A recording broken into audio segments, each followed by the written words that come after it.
we're live. So we are just going to have a nice, fun Common Stack research roundup, talking about all the things that are happening in the Common Stack space. And I don't think we should take any more intro. Let's just get into it. So that you're working on a paper, Jeff? Yeah, actually, we just submitted.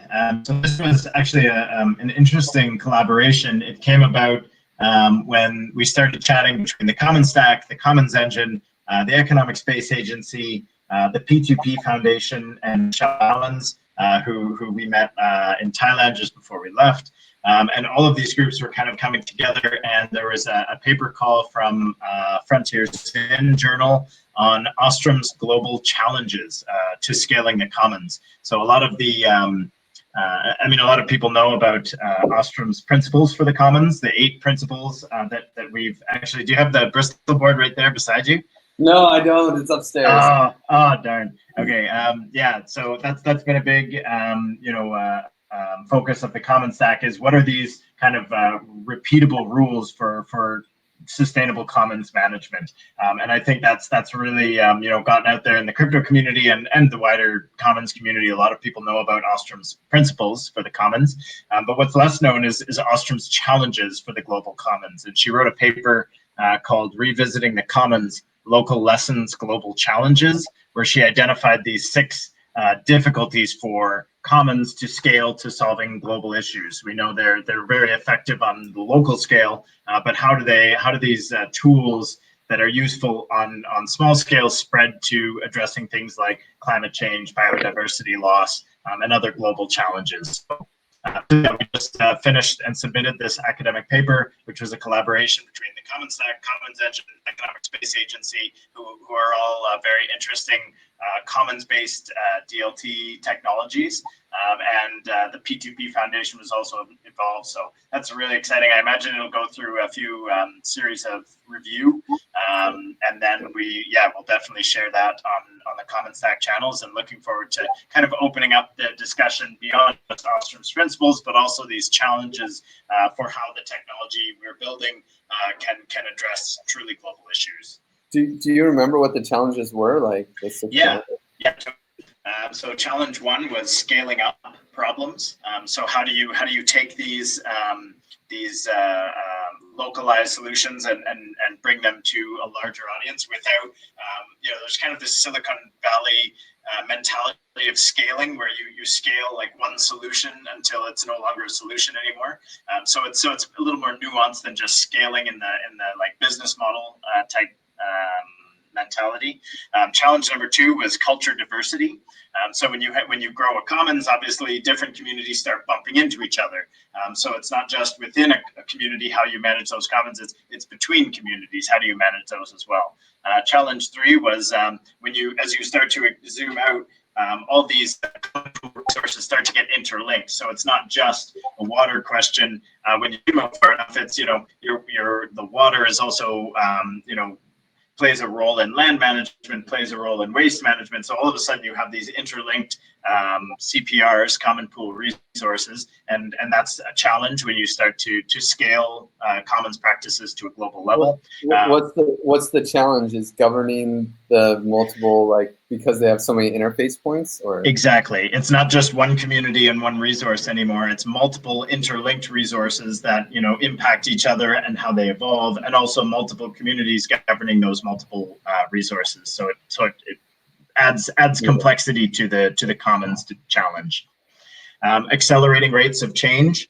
So we've got climate tipping points. We've got technological rates of change, population growth. All these sort of compound the difficulty of managing these new ways of managing resources. Challenge 5 is the requirement, it's a bit of a mouthful, the requirement of unanimous agreement as a collective choice rule. So in other words, a lot of this stuff is voluntary. When you get nation states all coming together, for example, at a climate summit, any chosen mandate from that summit is voluntary by nature. And we see a lot of the breakdowns occur when the US says, oh, well, China's not going to do it, I'm not going to do it. And China says back, well, the US isn't going to do it, I'm not going to do it. And then these things basically fall apart because it's all volunteer, it's collective choice unanimous agreement. So this is a difficulty, how do we get people to agree that, when we expand these common solutions, that this is actually the best way to do these things. And challenge 6 is we only have one globe with which to experiment. So when we're looking at local commons, if the resource is overrun, that village can move on to the next spot. But when we start to talk about global commons, we can't just on to the next globe. So it kind of underscores the urgency for us to learn how to work together within the resources and the planetary limits that we have. So that'll be really interesting when that paper comes out. We'll be happy to share. And I'll also drop a link to Ostrom's paper about these 6 challenges in the YouTube section below if anybody wants to read about them and get some more background. Yeah, that's really cool, man. Well, I guess the way that we're going to prototype it is the next exciting point I want to mention is the kickstarting of the cultural build for the token engineering commons, because it'll be really good to actually take these 6 points, 6 challenges, and see how we will address it with our first prototype commons, the token engineering commons. So it's still early days and really barely started. It's just the fact that at least as the Common Stack team, we're going to focus on implementing it. It's a little bit, it's going to happen a little bit slower because a lot of the stuff that the token engineering commons needs is being built in the commons simulator. So, we can start on the cultural build, and we can start, getting people to fill roles and wear hats to, make sure that we do everything right. And so it's really exciting to kind of take a commons and start building it, and then use that as an opportunity to start building some documentation around how do we do a cultural build for a commons. Yeah. So that's happening in the Discord, in the token engineering in the token engineering Discord, which we can also add a link to down below. So if you're interested in kickstarting a part of those commons and being part of the early decision making processes of what kind of systems we want to implement with this project, we can go into it.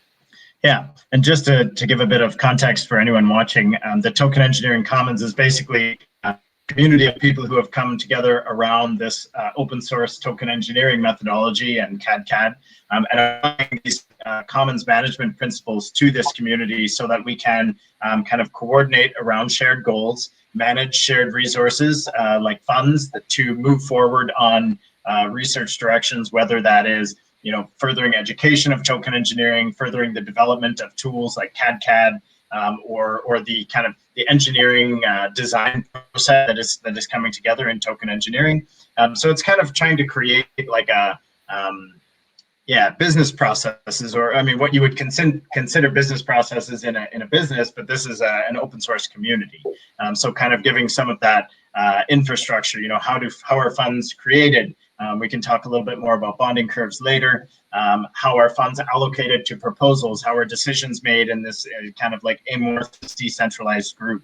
And doing a lot of this experimentation on how we can collectively organize in the absence of hierarchies that are present in corporations or nation states and so on. So just really interesting to experiment in those areas. And the token engineering community is very open to that being part of building this process, because a lot of the time it has to be, well, I mean, this is a commons, it has to be agreed collectively.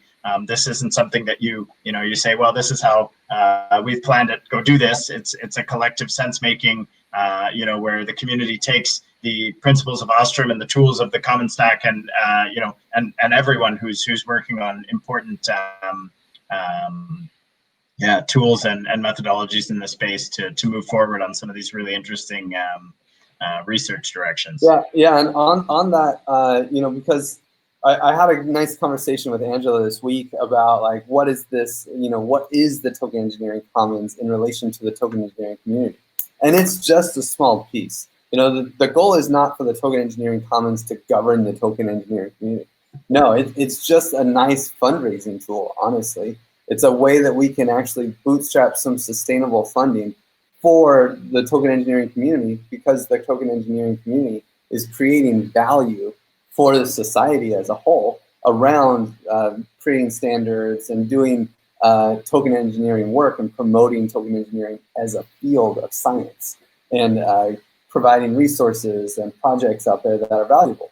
And so like the commons is not going to govern the token engineering community. The token engineering commons will govern itself, and it will be bootstrapped by people contributing funding, but all the details around that need to really be, diced out and really analyzed before it starts. And so it'll be like a 6-month cultural build is what I'm estimating, and hopefully it'll help kickstart some of the projects that they're pushing forward. One that actually was the main point of the call with Angela was the Token Engineering Academy, and we discussed like, oh, what about the legal? So like, can we have a legal solution for the commons, for the Token Engineering Commons, and can we have a legal solution, and that also be the legal solution for the Academy? And it's like, whoa, hey, no, I don't think so, because the Academy has a different set of concerns, whereas the Commons, has a bonding curve token, and that is like, we really want the Token Engineering Commons to be decoupled from any kind of systemic risk that it could bring to the token engineering community if there's some kind of weird gray area with there being a volatile token involved. So that was really interesting. And the Token Engineering Academy, by the way, I'll make a link for the Academy too, because they're actually taking in people to teach if you want to learn more and develop skills in the token engineering field, they're starting an academy. And I think it'd be really cool if anyone's interested in really diving into this to join and apply, see if you can get in. It's a little bit of a tight application process, but they're going to start courses here. And I think the deadline to apply is actually like sometime next week. So, cool. But what makes the Token Engineering Commons possible, to change the topic, is OneHive, because OneHive and Gardens is killing it, man. Oh my God. Like it's actually been a couple months or maybe a month and a half since I went to a Rinkeby DAO, bought a token on a bonding curve, and then used it to vote with conviction voting, an early prototype conviction voting. So they have a very early prototype commons that they've already built, basically working. It has a few shortcomings, or not shortcomings, but a narrower scope for, of course, being the first prototype than what the CommonStack's final designs hope to be. But it's really promising to see this thing start. The big challenges are being able to vote on multiple proposals in conviction voting, which I think they're working on, and having the bonding curve be actually augmented so that there's the option of an entry tribute and an exit tribute, which I think we'll talk a little bit about with the generalized bonding curve. But yeah, and so it's really cool. I love what they have going on, and OneHive is basically just taking the ideas of the CommonStack and running with it. It's pretty magical, and that's what really allows us to be like, oh well, CommonStack doesn't have that much funding, can't really just promise to commit to building a token engineering commons. But now we actually can, because OneHive has this stuff on Rinkeby, and it's going to get there by the time we have the cultural build done. So that's really magical. Yeah, that's really cool. And they've got some really exciting innovations of their own as well, right? They just deployed on XDAI, is that correct? Yeah, so they have, in fact, I can even share screen. So XDAI, they haven't been able to get the full Aragon client on XDAI, but they have parts of what they call like their token honey. They have that on, they have some functionality on XDAI. It's kind of a proof of concept. So, oh look, OneHive's talking to me now. So they have, I'm actually interacting with a dApp on the XDAI chain, which is so cool. And you can vote on proposals, and I have to first somehow activate my balance because I happen to have some honey. But this is actually a little bit of basic voting on XDAI, which is so needed right now because we cannot be running DAOs on mainnet. Like it's just not going to work. We have to get off of that because it's too expensive. No, why would you do it if it costs $1.50? we're issuing all these CStack tokens, and it's expensive. Yeah, And, gas fees are going nuts these days. yeah, and we actually solved this for Giveth because we were developing Giveth 1 during the times of CryptoKitties and crazy gas back then, when Ether was almost 10x the price now, or I guess 5x the price. That also makes gas more expensive. So we created a bridge to Rinkeby and all that. But then when the bear market started, everyone forgot that scaling was an issue, and we just kept building on the mainnet, and finally it's an issue again, and so people are responding and being reactive. So right. Soon the Argon client will be on XDAI, and that's some really good progress. And for those who don't know, if some of this talk about gas fees and so on, when you move the network XDAI, you're just paying in XDAI instead of paying in ETH. So having your gas fees in like US dollars instead of ETH, which is a volatile, it can go up, 10x in value or drop 10x in value, and the gas fees can really reflect differently depending on that. So having a network on XDAI just makes fees so much easier. Everything's priced in US dollars essentially. So yeah, really, really interesting stuff. And I mean, the OneHive team is killing it in terms of a lot of their research. They're actually, working with the Common Stack, Aragon, and Block Science to do some CAD modeling of conviction voting, actually. So doing some of the modeling, not necessarily with conviction voting attached to a bonding curve, but for a regular token issuance, kind of like Bitcoin, a certain number of Bitcoin are created per month. We can do that with other tokens, and we can use conviction voting as a way to model how decision flows and value flows work in these networks. So really exciting to have kind of a first CAD model of conviction voting, which will be so useful for modeling further cost dynamics as we get into this deeper. Yeah, it's so cool because we have, we kind of had this roadmap, an internal roadmap. We never really published it because we couldn't figure out how to pull it all together very well. But, we had this big roadmap of like, okay, we need to do the bonding curve first, and then we have to do conviction voting and da-da-da. And now there's these CAD models for bonding curves through grassroots economics, and the CAD models for conviction voting with Aragon and OneHive that will actually just make our end goals so much easier than if these things didn't come up on their own. It's pretty incredible, huh? Yeah, definitely. Yeah, and speaking of Will, he's been putting out a ton of content on bonding curves and really like pushing to kind of get these more tangible and understandable concepts out to the people who are using them. So he came up with a game or a concept called the Fondo Meter, and he uses a Mancala board. Actually, I think I have a picture here. Do I still have it? Maybe I'll just share my screen quickly.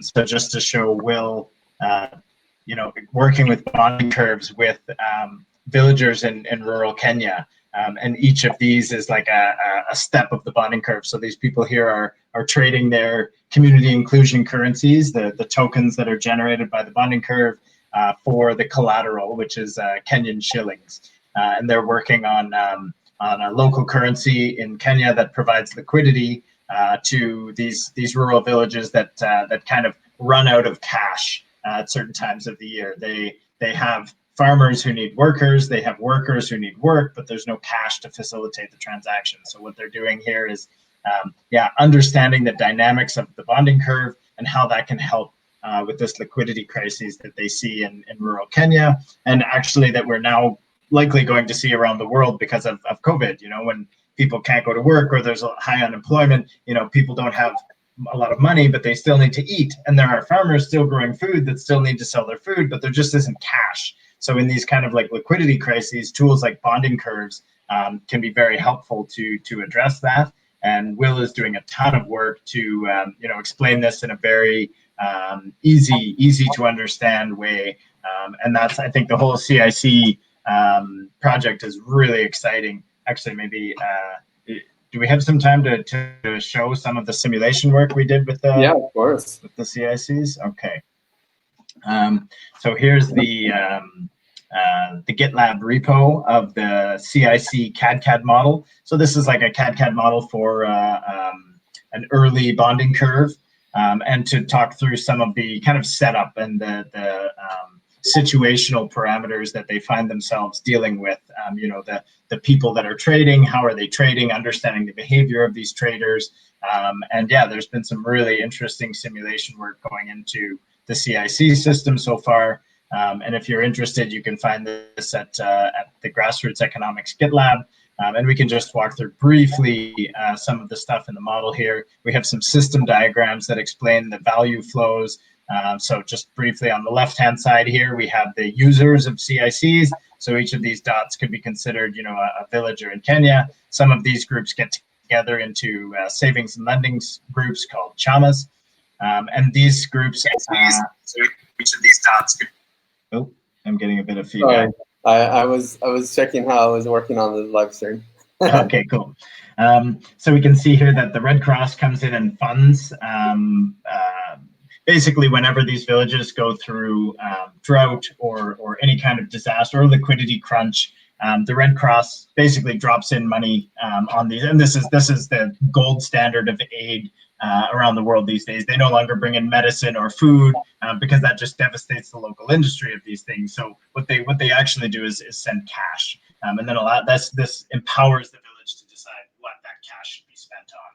But what they're realizing is when they do it through the CIC program, they leverage that cash by up to 20 times. So $1 that the Red Cross inputs actually turns into $4 in CICs, and that's just based on Grassroots Economics reserve policy. They say $1 goes in, $4 worth of tokens come out, and then they disperse those tokens to the villagers according to their disbursement policies. So there's kind of like a sign-up bonus. There's consistent use bonus. It's kind of like a UBI to the villagers, and then they have buyback policies as well.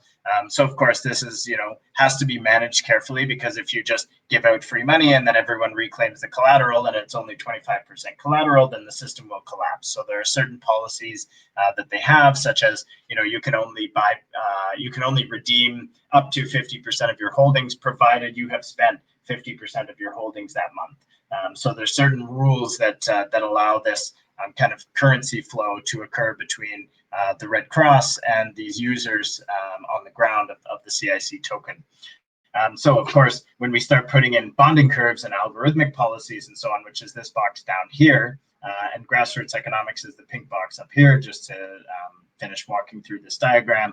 But we can get much better information about the potential failings of these systems when we put it through simulation.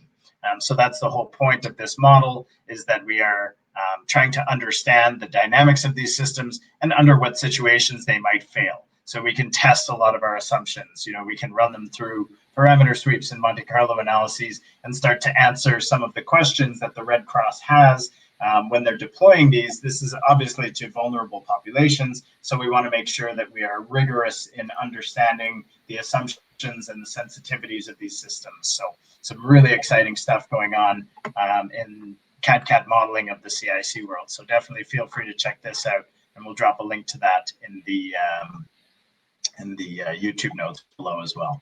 And so is that like done? Is the model? I mean, I guess the modeling is almost never done, right? But is it? Yeah. What's the status of it? Where is that? So right. So we just finished part 1 of the collaboration. So part 1 was basically build the model. So now we have this model that can represent the current system.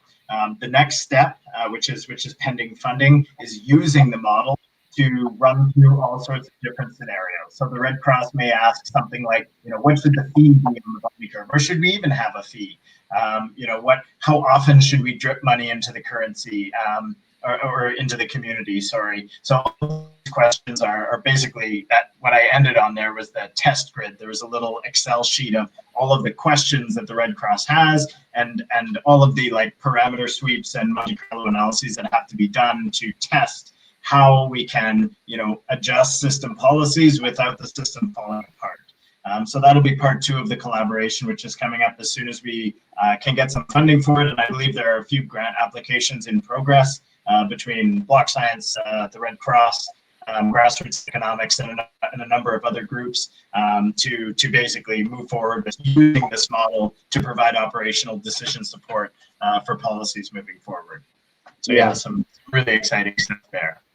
And also probably worth a note is the Community Currency Alliance group, who is this group of local currency enthusiasts who have come together, and some real like heavy hitters from, back doing this local currency stuff since the 80s. Michael Linton, Matthew Slater, Will Ruddick, also, Stephen DeMillionaire with the Coin Foundation, some really, heavy hitters in terms of experience with complementary currencies.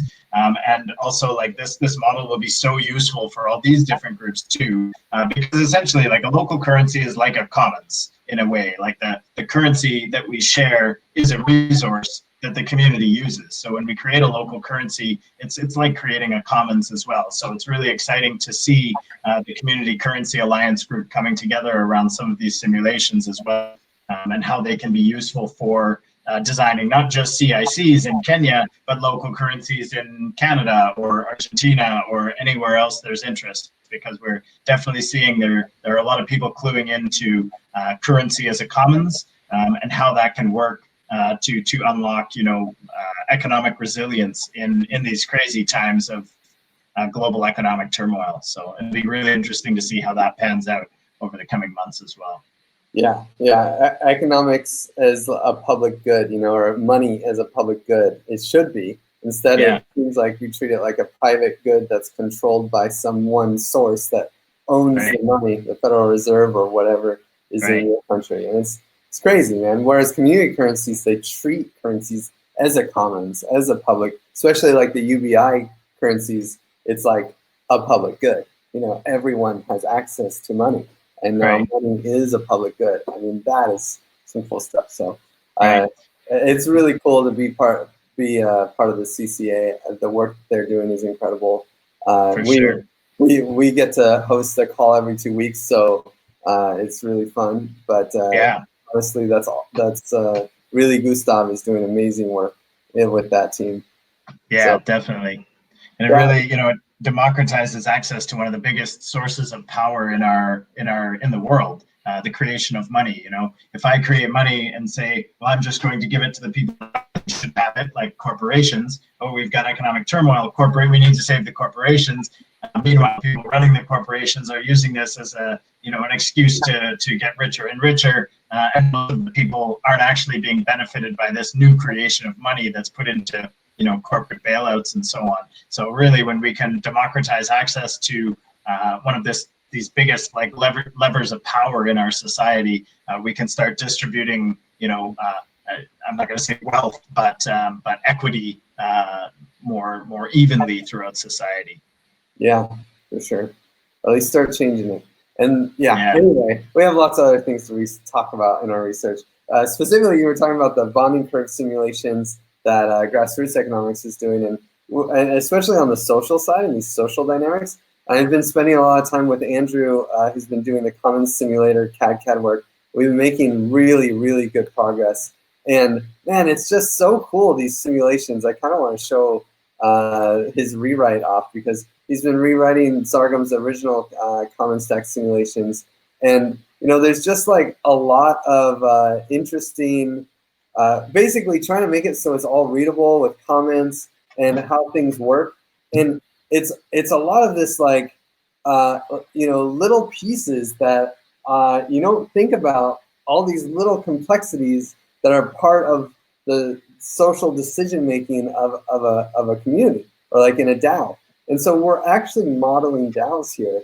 And we're talking about this one today, which is just like a small example. So like, let's say that a proposal gets accepted, right? We have a list of proposals, and a proposal gets accepted, it gets funded. Now, then it moves to an active state. The amount of conviction, the amount of voting power it has behind it is 0. And then, now all these participants, they had a prior relationship with that proposal. There's a network graph of participants and proposals.